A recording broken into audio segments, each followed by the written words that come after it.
ఇంట్లో వీరుడున్నాడు ఇల్లుకి చాటాల అవసరం లేదుగా. సందర్భం వచ్చినప్పుడు అదే తెలుస్తుంది. ఇప్పుడు 'హరిహర వీరమల్లు' మూవీ కూడా కరెక్ట్గా అదే పొజిషన్లో ఉంది. భారీ హిట్ అందుకుంటే మాత్రం హీరో ఎవరో ఇట్టే తెలిసిపోతుంది, నో డౌట్. కొన్ని సంవత్సరాల నుంచి తీస్తున్నటువంటి ఈ మూవీ అయితే ఎట్టకేలకైతే రేపు 24వ తారీఖు రిలీజ్ కాబోతుంది. దీనికి సంబంధించినటువంటి బుకింగ్స్ అయితే ఇంకా స్టార్ట్ చేస్తారు కొన్ని ఏరియాల్లో. పవర్ స్టార్ పవన్ కళ్యాణ్ మాత్రం ఖచ్చితంగా చూసి ఆశ్చర్యపోతారంట. ఈ మూవీలో అంత అద్భుతంగా మూవీ ఉండబోతుందని అవుట్ సైడ్ టాక్. 17వ శతాబ్దంలో జరిగినటువంటి మొఘలుల కాలంలో జరిగినటువంటి ఒక పీరియాడికల్ మూవీ కథ సారాంశమే ఇది. హరిహర వీరమల్లు చుట్టూ తిరిగేటువంటి బలమైన స్టోరీ ఇదని చెప్పుకోవాలి.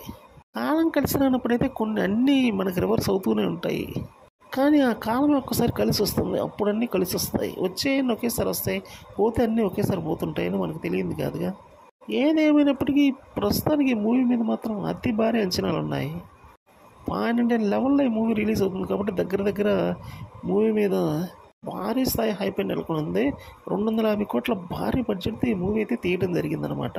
ఇప్పటివరకు అయినటువంటి బిజినెస్ ప్రకారం 200 కోట్లు అయితే అయినట్టయితే తెలుస్తుంది.